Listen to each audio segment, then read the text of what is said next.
this is, well, this is something, it's like this is something new and something old.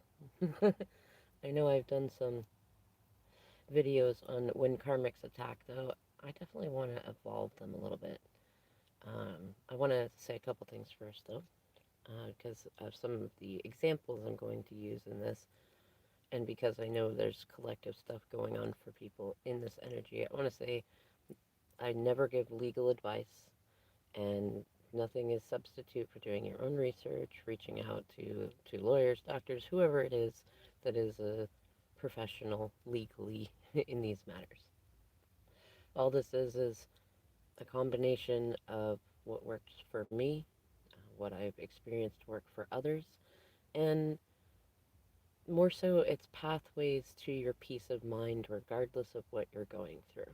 But just know that only you can know what the right thing is to do in each moment. I'm just another hollow bone of spirit offering some words that you might feel inspired by or that might bring some comfort. Now, I've been noticing there are various cycles, especially in the Twin Flame Collective, where sometimes the energy of well, it's not just legal battles, but like power struggles can come up. And very often it has to do with karmic bullying.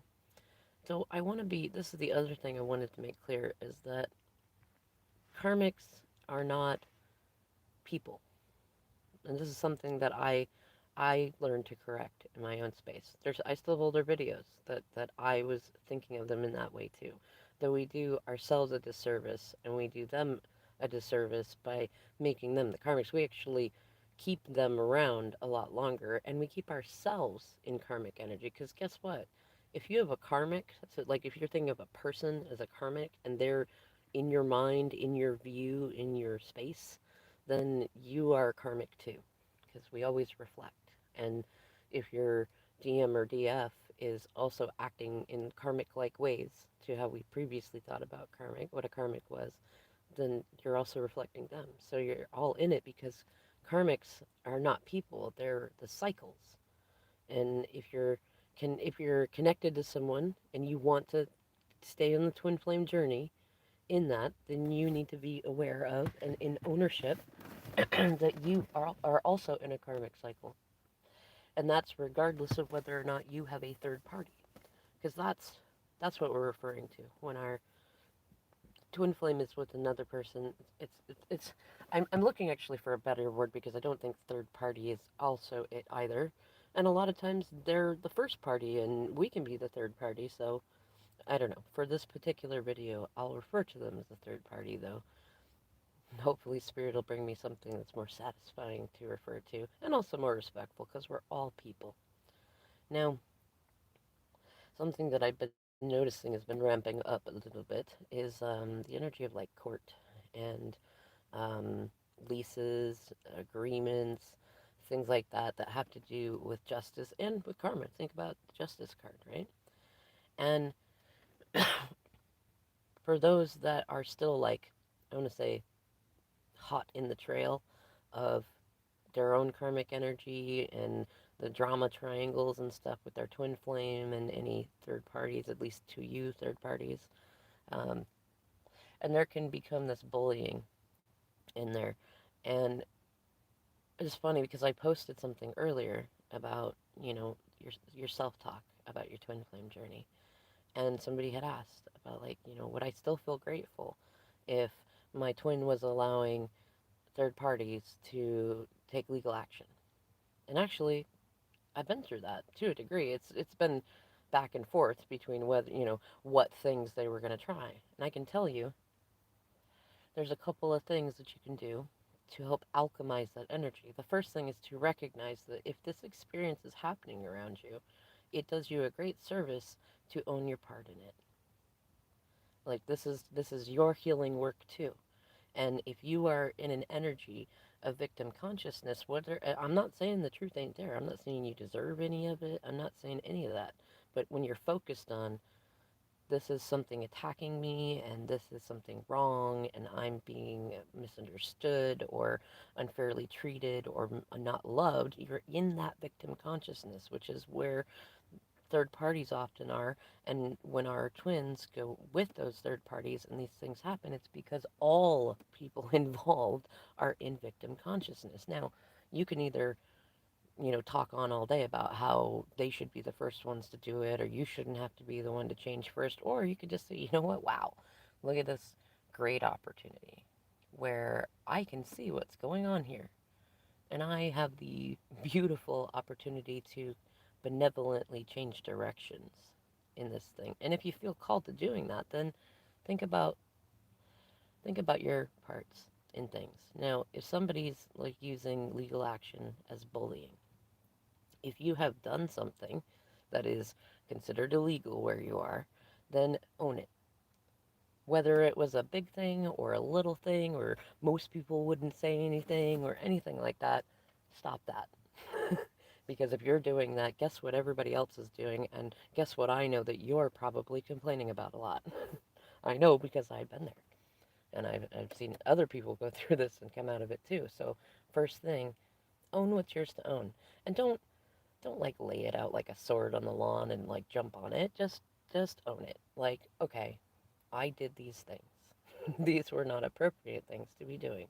And if I don't want to feel bad about doing them, I need to stop doing them. I need to grow out of what I'm doing. I need to find a new way to soothe myself. I need to allow people to have their journeys, whatever thing it is. Like, just get to that place where it's like, I mean, for me, there was like, I won't ever say I've been like a bad parent, though I used to yell a lot. And I was so wrapped up in things with my DM, their dad, that I didn't give them enough focus. I was so focused on what the attention he was not giving to them that I was also not giving them attention, and I was exhausted from that. And when it came time, I started looking at me like I actually started thinking about this stuff before court threats and stuff like that came up, though it really got emphasized in that moment. In fact, when it came up, I realized actually I was already very well off because I was already working on my health. I was already having to do all the stuff for the kids by myself. I was already, getting physical things taking care of bad habits, and becoming a better mom. It wasn't perfect, it was a rocky road.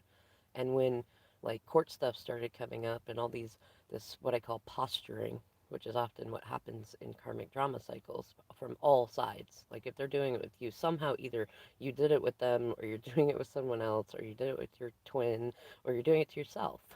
These are all, if you go in and study at all like codependency cycles, there's nothing unpredictable about this. Like you don't need cards to predict this stuff happens, though it's being emphasized for a lot of people, and especially I want to say those not necessarily who are newer in their journeys, but not necessarily those that are more seasoned.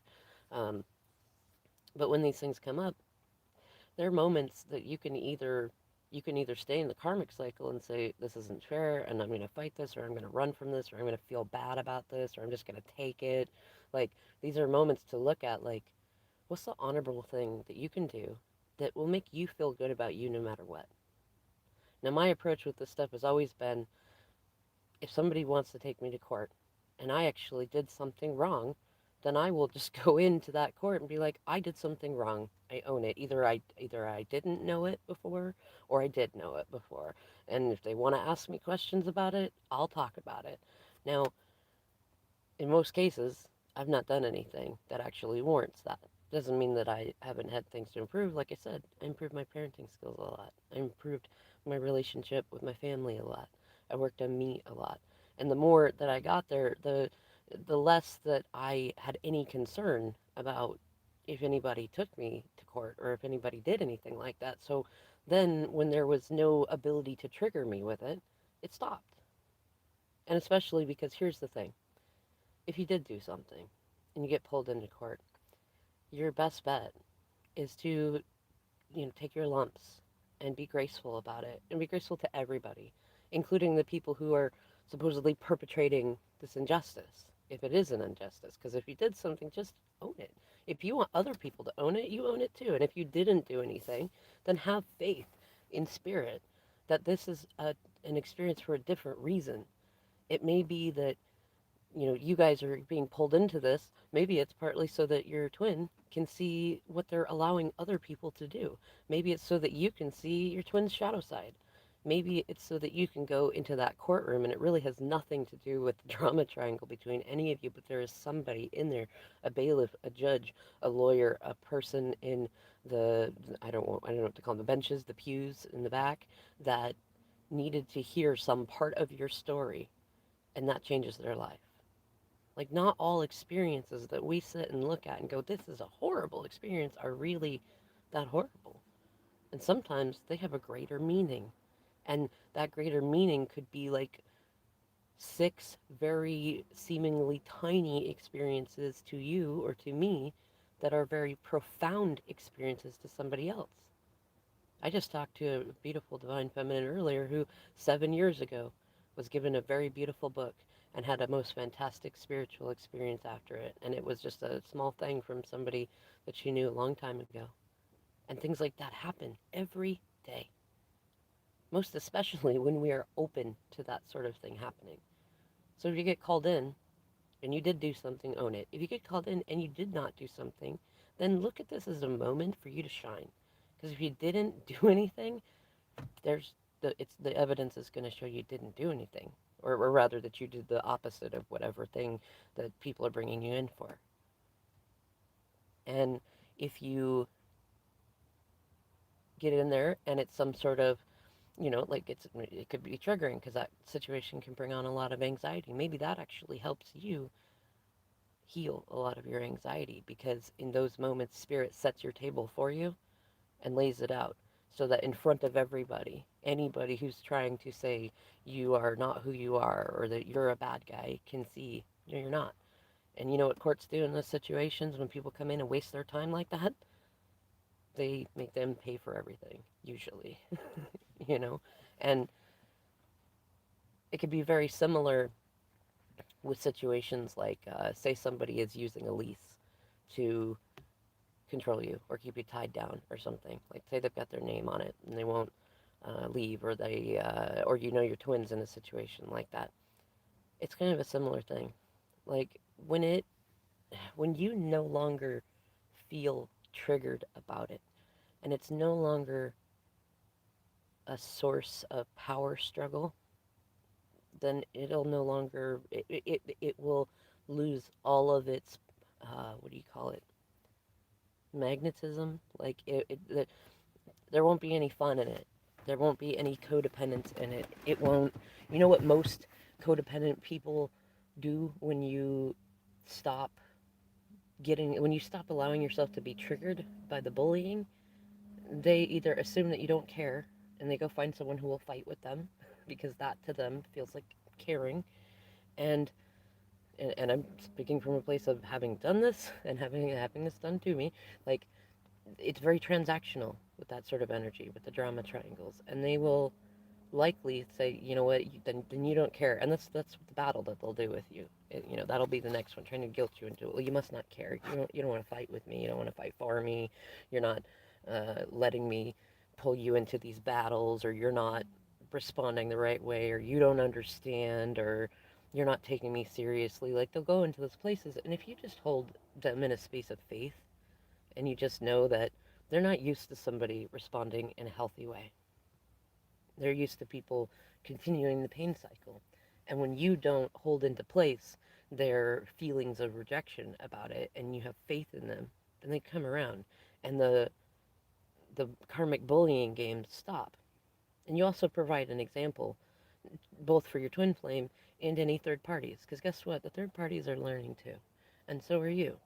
And if you're in a space where you are resentful of, or bitter towards, or like villainizing the third party, which it's not, it sometimes it takes a while to get out of that, not because they deserve it, but because we've been conditioned in society to think of people like that. I still catch myself on occasion doing it, but I usually come back around because I know there's been times in my life that I've at least felt very karmic in the past. I didn't have the words for that. Like I felt like,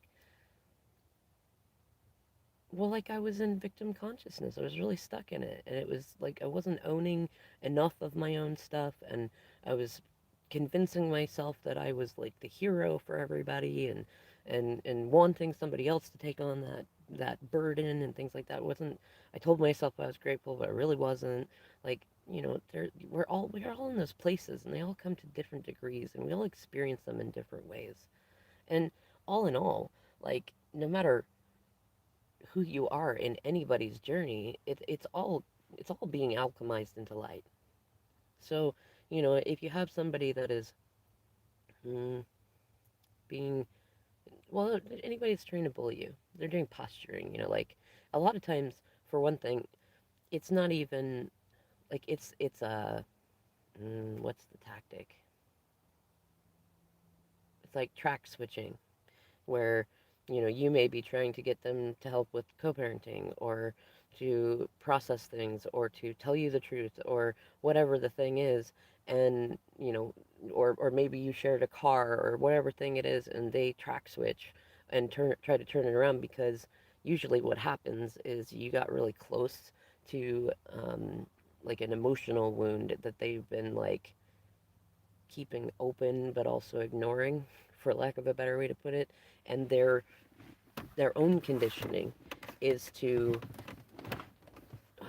like be on the offensive, because that's what they've known. Like people don't get like that because they want to be.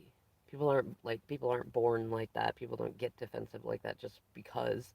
Like they get that way because it became a survival mechanism. And so when you get too close emotionally, they can attack because they're used to being hurt when somebody gets in there. And it can seem like life, in order to survive, that you got to put love aside and put power first, because it feels like holding on to that kind of power in that kind of way is going to safeguard them, but it's never sustainable. So they keep trying to reach for that but never really stays. And if you are somebody who's responding to that and you're playing into that, like, oh no, they're going to do this, and like, I mean, I did something bad, so it's going to be bad, or I didn't do anything bad. Why are they treating me this way? Then this is the irony is you want to be grateful for that, because they're showing you where like anybody could do that to you, and your own emotional instability can get you into big trouble, just like it gets them into trouble. And here's the thing: when you get into a space where you recognize your own self worth and your own beautiful connection to spirit, you recognize that you're going to make it through anything that you get through, and all of it's going to turn out good. And whatever's going on right now, whether it's a few days or a few weeks or a few months, like when it's done, you're going to be better at the end of it, whatever it is, whether you got to take some lumps or not. And whatever you're going through, like think about how you're going to feel later. Like if you respond genuinely and yet also you respond, not react. Like a reaction it's like a conditioning. It's like I was saying earlier, when we've gone through a lot of trauma and we feel we're in survival mode, we react. We might stab or say something angry, or tell somebody to never talk to us again, or do something like that, or threaten court, or whatever things. Like those are conditioned reactions. But when we respond, it's more from a place of, I've taken a minute to think about this, or I've already spent time thinking about this, and I know how I feel about it, and I don't feel triggered. Like I don't feel super angry about it. Like I mean, my favorite conversation topic. I might be a little bored with going round robin in the drama cycles, so I'm not upset by it. I neither harbor resentment towards them, nor do I feel like it's coming in because I deserve it or anything like that. I know that it's a learning experience. And I know that I appreciate myself every time these experiences come, because in the beginning, I was scared. I didn't know what to do. And I saw my own shadows all over the place. And when I, little step by little step, did my own shadow work, I started, cleaning up my own backyard and not pooping in it anymore. When I started doing that, then I realized, one, I could see that most of it was posturing and bullying in an attempt to keep me busy and to distract me so I wouldn't really know what was going on, so I wouldn't trust my intuition enough to know what was going on. Or to get me to respond in a dramatic way. Like that's a pretty common bullying tactic. Like, if and sometimes you might have a third party that uses your twin's phone to do that, and whether it's allowed or not allowed, it's still like the intention is to get under your skin. And there are moments when it is good to acknowledge when it does. And maybe even to communicate your actual feelings in those moments, because there's a lot of twin flames that really like, we say that we're open and ready to be vulnerable and all that stuff, but we don't go to that place where we really examine where we're really hurt and how we're really hurt and how we would communicate it in ways. And sometimes you do just need to have a good tantrum and a good outburst and just to let it out. Whether that's shared or not shared. Just don't write anything down and burn it. Just don't do that. But bury it if you want to. But either way, in those moments, the rattling, like if you're looking at it like they're trying to rattle me, or they're trying to intimidate me, or interfere, or paint me as a villain, or anything like that, if you're in that space, let's just say they've got you right where they want you. How about that? Whereas if you're in a space of like, you know what? Okay, I'm going to say if you're at the beginning of it and you say, you know what? I know that no matter what happens, I'm going to commit to myself to be gracious with myself and with everyone else, and to give myself and everyone else a whole lot of gratitude, because I may not know where these experiences are going to go, but I know that I'm going to be more grateful for it in the end, whatever it is, whatever spirit wants to show me, whatever I need to be triggered by, whatever it is.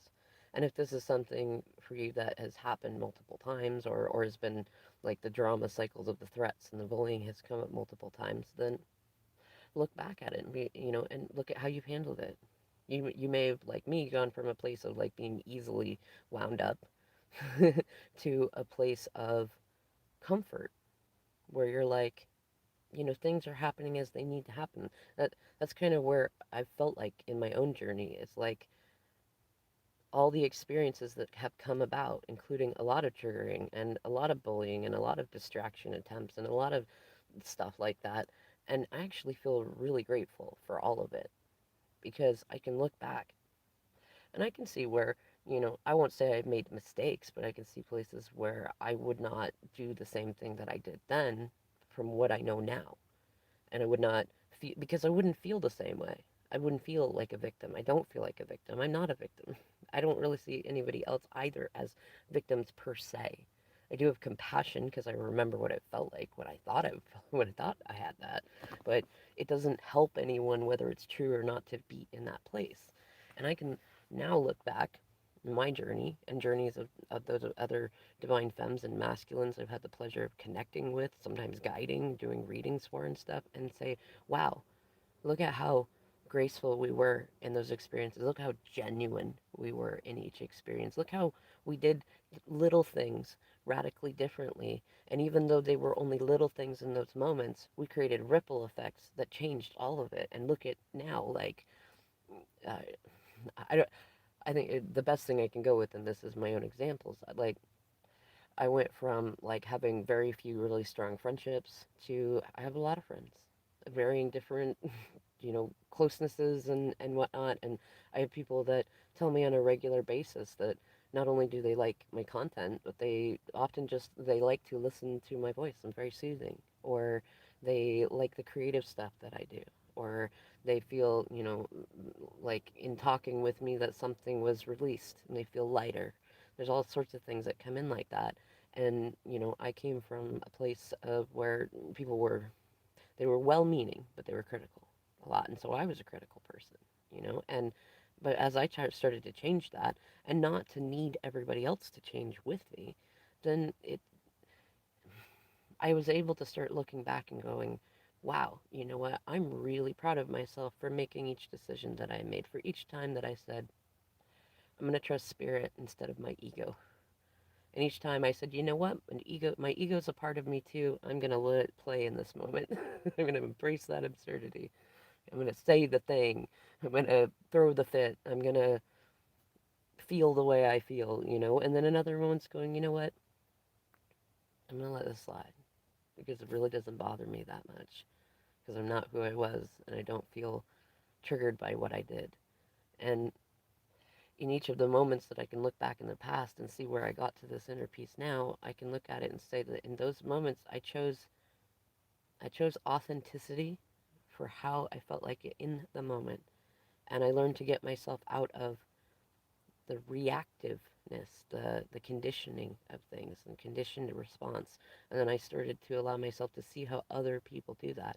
And I learned about various different things that I already had knowledge of before but didn't know it in these ways. Like, look up drama triangles. It's a literal thing. There's probably, in fact, I know there's stuff on YouTube about it, and you can definitely, you just Wikipedia it if you want. Like, it's a very well known thing, and so is codependency.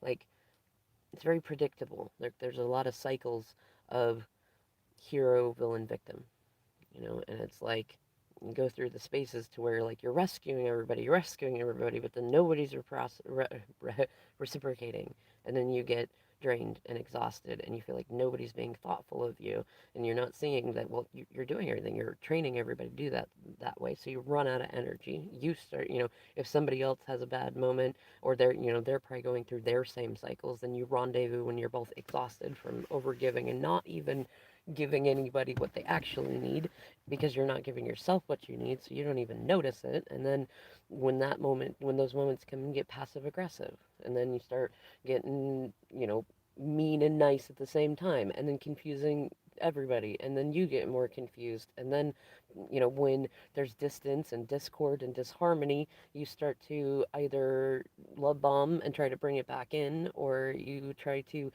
pick bigger fights, or you try to guilt trip and shame. Like, these are very common. You can see them happening, and when you learn more about them, you have a little more data about it, a little more data about yourself. And it also, for me, it helps humanize things. Like, when we try to do this hero victim villain thing, we dehumanize each other.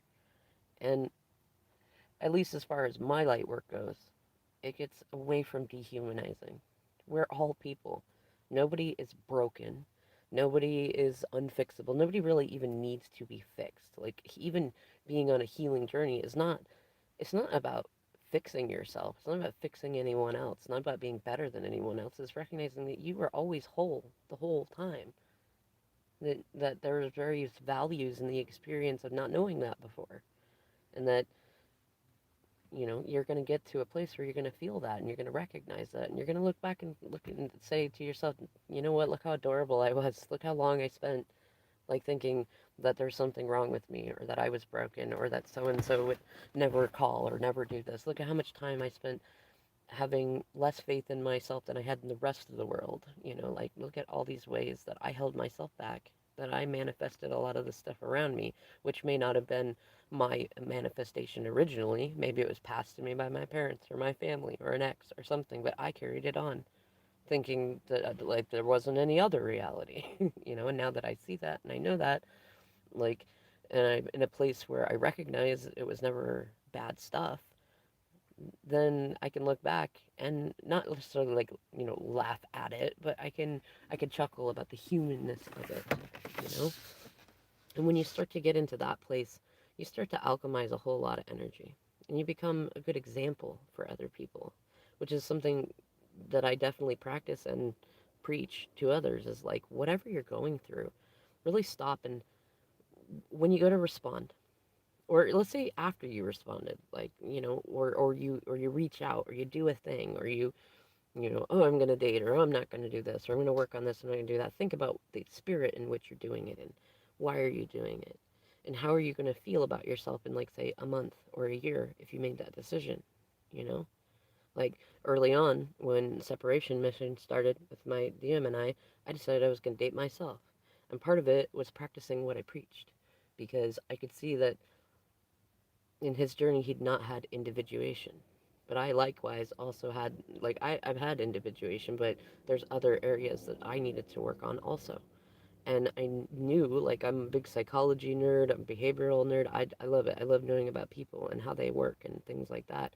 And I already knew that after a big, a long-term relationship, it's not good to jump into new relationships, and that sometimes, even if we've already, been independent before, it's good to take a break and explore ourselves, figure out, like, do we still want to be the same person? Do we want to change any of that?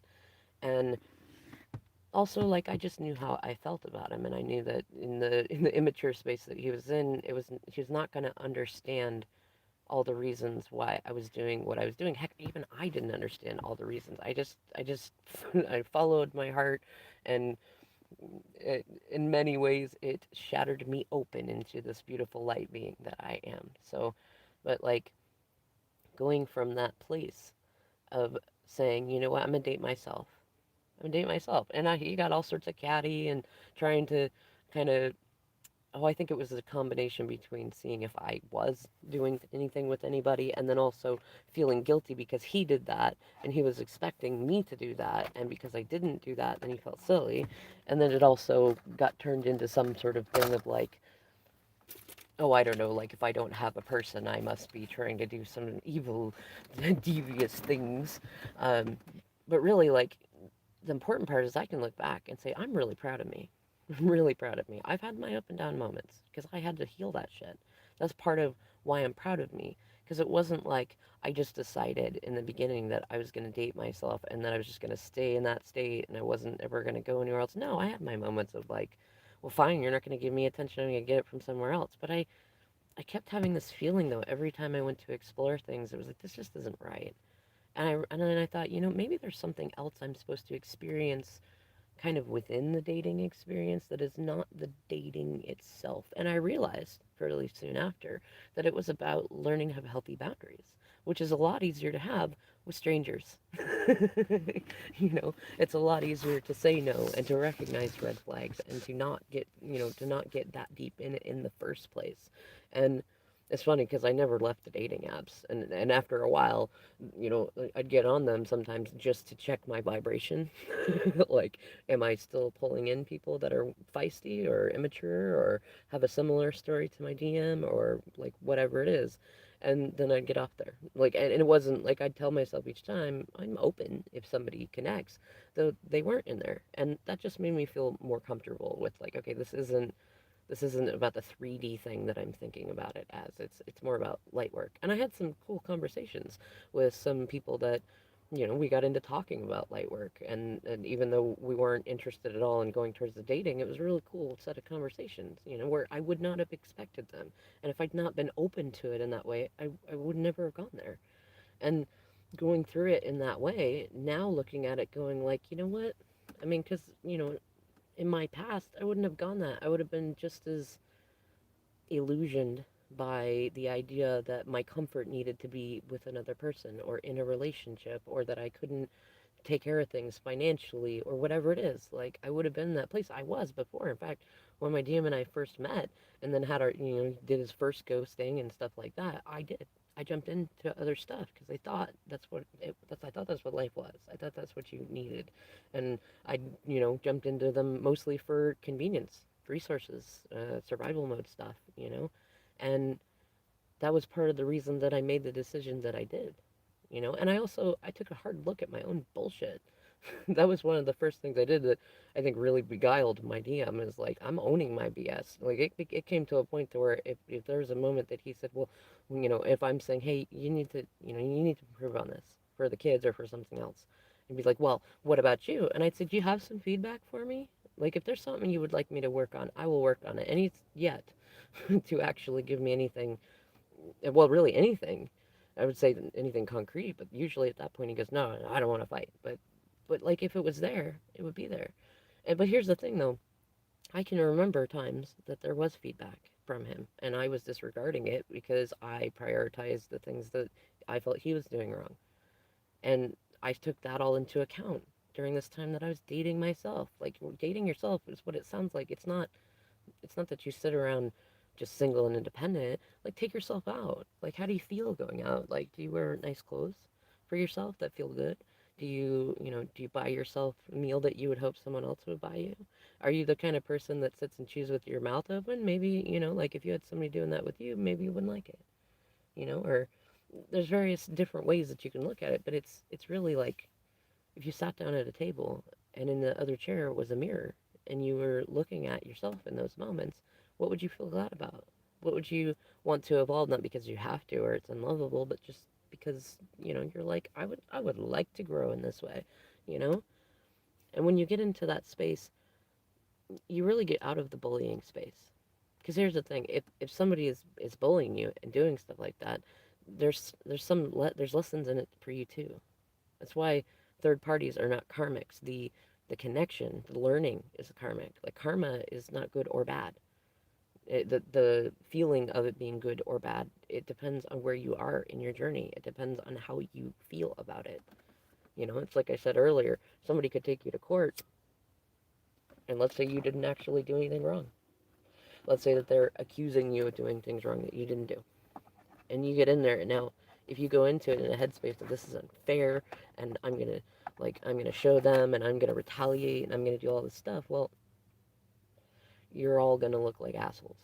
That's what I'm gonna say about it. You're all gonna look like jerks. And you're all gonna miss the potential dozens of small healing experiences that could happen throughout all of that. Whereas if it, let's say a third party, either directly through your twin, either your twin flame says it to you, or they say it to you, or you get a letter in the mail, or whatever the thing is, somebody's threatening to, or they are taking you to court. If you go into it in an energy of like, okay, like that if you take me, I'm gonna own anything that you feel like I have to own that is actually in the eyes of the court illegal. And if I need a parenting class, if I need to do some time, whatever it is, I'm going to take it. I'm just going to take it. I'm going to say I did it. And if I didn't do it, I'm just going to simply say I didn't do it. I'm not going to play a game where I'm like throwing things at you and you're throwing things at me. Like this is unnecessary.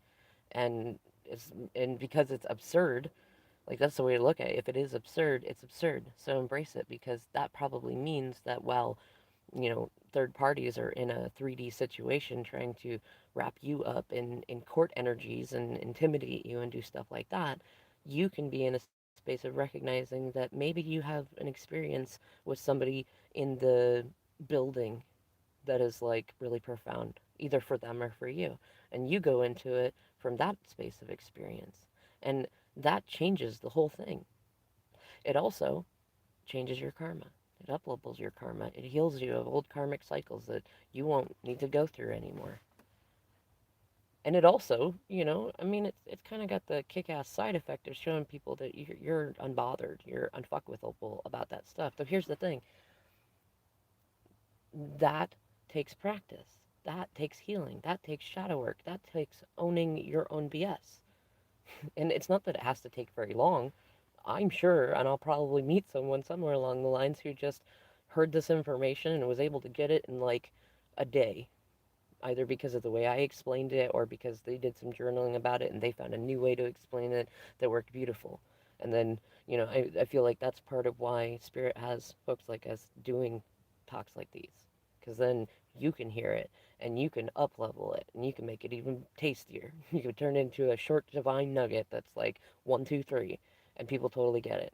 So for right now, even with this information, if you're in the middle, if you're, like if you're standing in the middle of a hurricane, like, or not even the middle of it because it's quite calm in the middle of it. If you're in a hurricane and you're spinning around, it's how do you put it?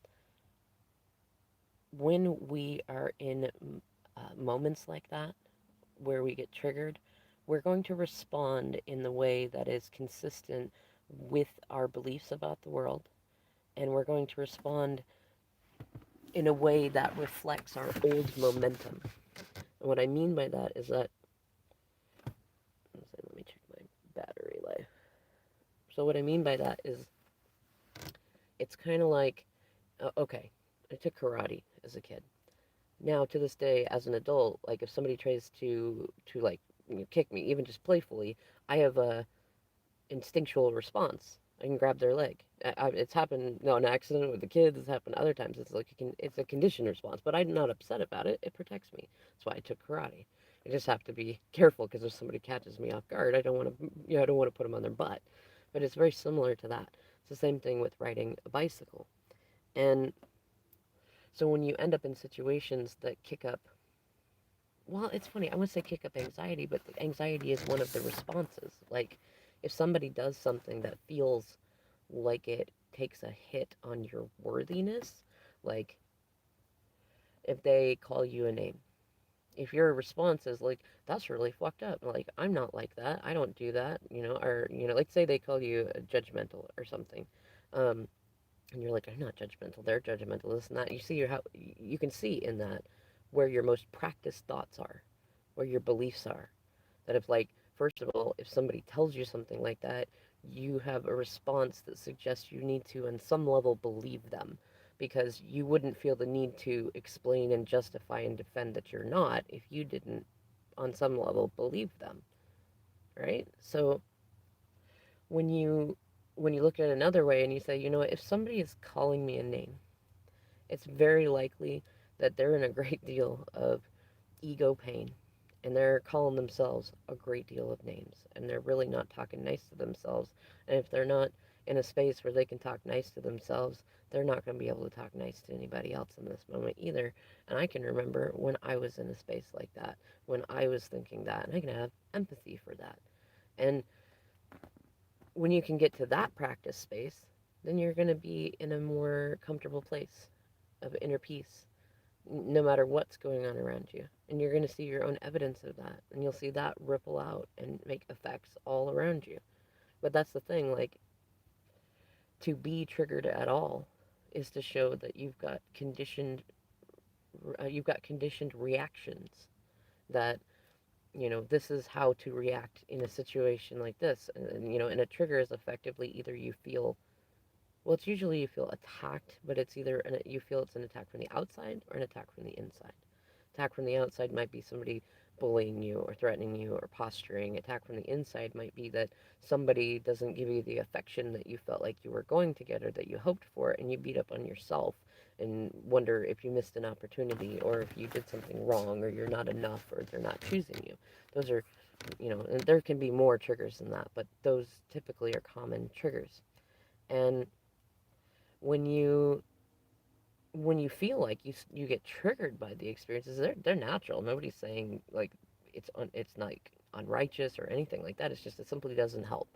It doesn't help manifest the reality that you want. It doesn't help you feel better. It doesn't make them stop doing what they're doing. Like, because all of this is, it's your relationship with you. As a, I need to share some of her work, but as somebody else said, like, all people are you pushed out, and most especially your twin flame. you know and this is also another reason too to be careful not to over romanticize twin flame stuff.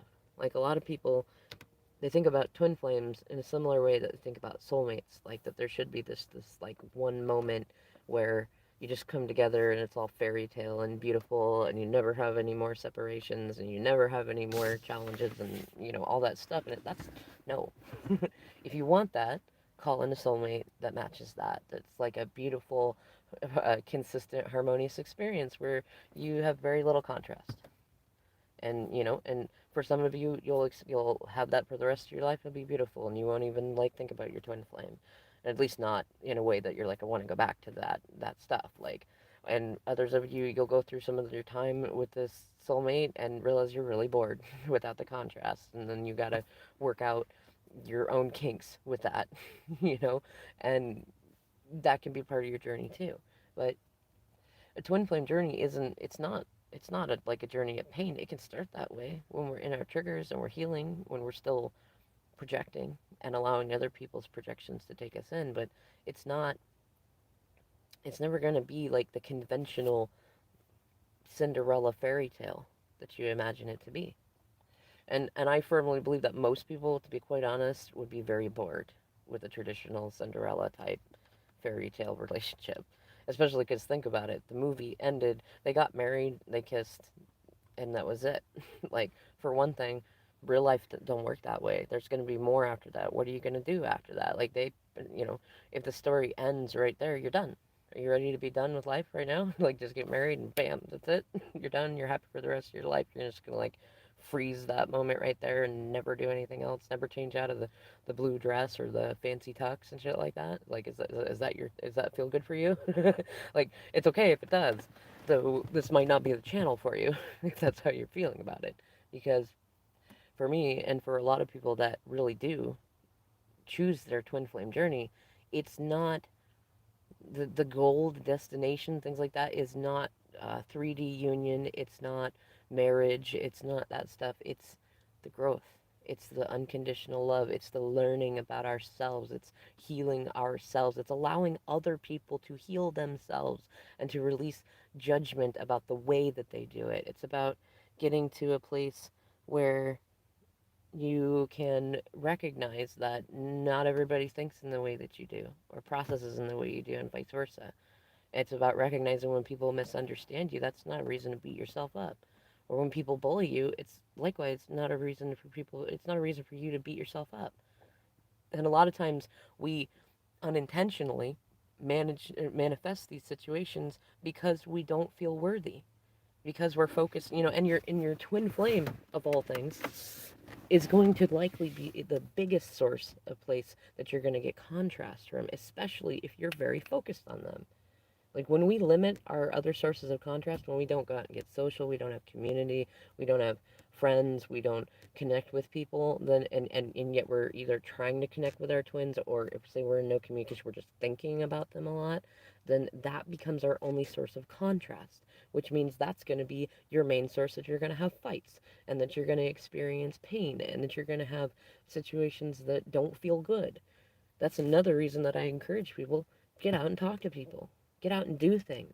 Whether it's start a project or a business or volunteer or join a community, do something because you're going to get other contrasts that way. And then don't be afraid of the contrast that's in the rest of your life because guess what?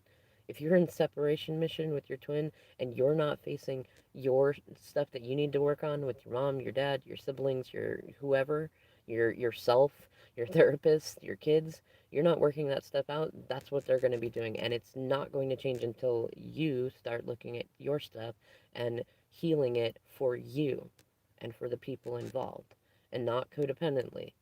And then you start to see the magic happening. Then you start to see the connections get better. Then you start to see less contrast between you and your twin because they're not your only source of contrast, either in your mind or literally in 3D, you know? And the drama triangle stuff, it starts to fade away when you are no longer responsive to it and when you are owning your own BS, when you're being accountable in all the ways that you want them to be accountable. And when you're being good to yourself in all the ways you want them to be good to you, when you're being good to them and any third parties. I'm not saying you need to be all happy and peaches and like giving them everything. I'm simply saying you don't harbor bitterness or resentment in your heart for anybody. You can recognize that nobody's perfect, so you're not splitting. You're not like, oh, my twin flame is so perfect, except they're just allowing this evil third party to do these things. No, like when you're in a place, you're like, you know what? We're all humans. We're all humans.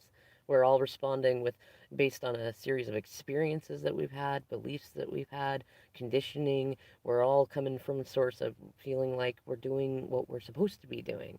And most people that are doing things that are mean to us, they're hurting and they're not listening to their inner beings. And they usually are in survival mode, which is why they're doing that because nobody outside of survival mode would naturally want to be that way. I know there's other readers that'll talk about that. Like some people come into our lives to be karmics just to be the bad guy. No, it's fine if you want to keep that belief. I don't believe that. I think that people that come in, the third parties that we often label as karmics inappropriately and tie them to our journey even more and us to theirs, is actually that they've been through a great deal of pain and they probably need a lot more of our compassion than we've been giving. And if we were to put ourselves in their shoes, we would want that same compassion. If we couldn't see it, if we thought that we had to be aggressive and defend ourselves, if we thought that we had to hold on to everybody, if we thought we had to take someone else's person, if we thought we had to stay in a relationship we didn't want, if we thought that we had to, be tough and mistreat people, if we thought that we had to do all this stuff, if we thought that, how do I, it's like, how do I find the words? Um, Nobody goes into those behaviors feeling like they're going to win over love, and nobody goes into it going, I just want to live a life where I'm just going to hurt people. No, a lot of people that get into what we might call narcissistic behavior is because they got hurt, and the people who hurt them were hurt, and it's like generational stuff going on. Now, we can either sit here and be like, well, that's not my fault, or that's not my problem, or I'm doing my work. But here's the thing, that doesn't change nothing. That's like sitting there and saying, well, that person across from me is being very racist, but I'm not being racist, so I'm just going to keep my mouth shut because I'm being a good person. I mean, yes and no. Like, I'm glad that you're not being racist, but if you're not saying, hey, what you're saying, sir, is very racist and it's not appropriate, even if it doesn't go well, at least you stood up for it.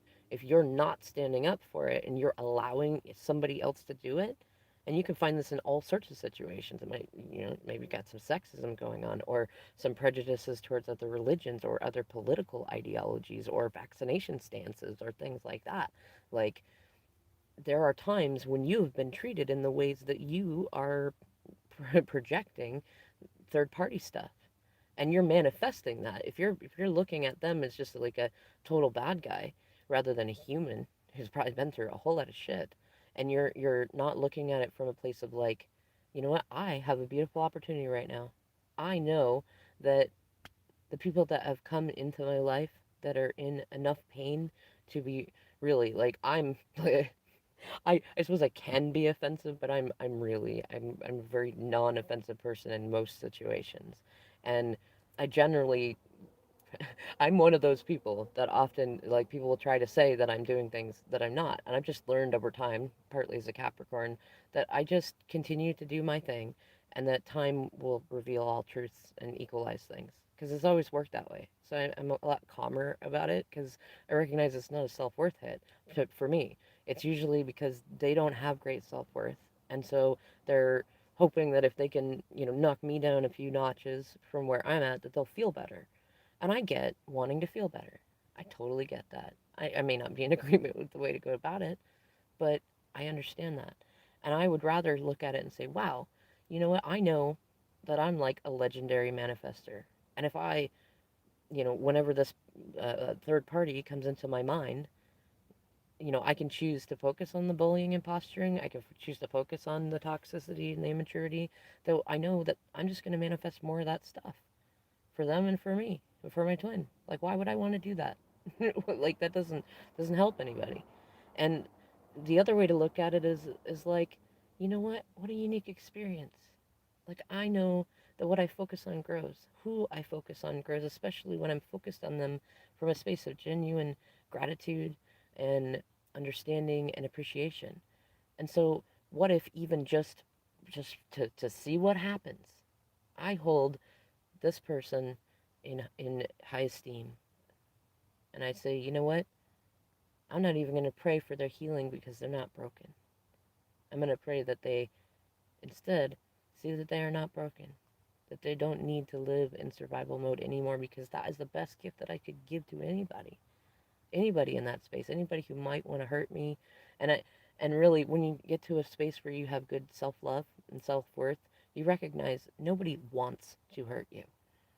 Nobody wants to not love you. Nobody wants to not choose you. Those are all things that we tell ourselves because we get conditioned to believe that if we don't have like the proper social transaction, that that's what it means. And it's not what it means. And the less we think that, and the more we recognize that no one wants to hurt us, nobody wants to do mean things, nobody wants to deceive us with an intention of hurting us and things like that, we manifest less of that. We manifest more people wanting to be honest, more people going, wow, you know what? Somebody may have gossiped to me about this stuff, but I can see it's like totally not true. Like, I've been paying attention to you, or I've known you a while, and it seemed really weird, and I see you now, and it's not like that. Or even if you have a moment, where maybe you do something that's not exactly righteous, people are more likely to say, you know what, it's an understandable thing, just like you do with other people. See what I mean? You get what you give. That's how the universe works and all the manifestations work. So when you're getting bullied, whether it's by a third party or somebody else or a family member, you have this beautiful opportunity in front of you to alchemize that. To say, you know what? I'm going to focus on myself being the kind of beautiful being that can put some focus on everybody else around me and be genuinely kind in my energy about it, and to know that spirit will take care of the rest. Just the fact that I thought about them in that good way, that's all I need to do. And whenever they come into my mind, whenever anxiety comes into my mind, whenever a court paper comes into my hands, I'm going to say, you know what, I'm grateful for this experience. I'm going to look for the reasons to be grateful. And I'm going to really feel it. And I'm going to look for the reasons to know that I'm worthy of this experience. I'm worthy of whatever comes from after it. I'm worthy of all of the stuff that's being manifested in, and that none of it is a sign that I'm a bad person or deserving of bad things, because no bad things are happening to me. When you get to that space of like alchemizing that sort of stuff, you find yourself with far less bullying in the first place. I'm sorry, I'm looking at the comments. Oh, anyways, hello to everybody. I was kind of just letting it flow there for a little bit, but either way, if you're called in, I appreciate you here, and I appreciate anybody who's going to listen to this later. It was a little longer than I thought it was going to be in the beginning, but I'm glad that all the information's getting out. I'm gonna try to do some more videos, just talking more about alchemizing this stuff. Though I don't know, I'm also torn. I might put it on Patreon, just for fun, like have something that's more specific to Patreon. Because if I do everything on here, then what's the point of going over to Patreon, right? Got to make it interesting. Anyways, everybody, it's late. I'm headed to bed, so I love you all, and find what your heart really feels most the most gratitude for. I can guarantee you will not regret it later. All right, everybody, I'll see you in the next video or recording or whatnot.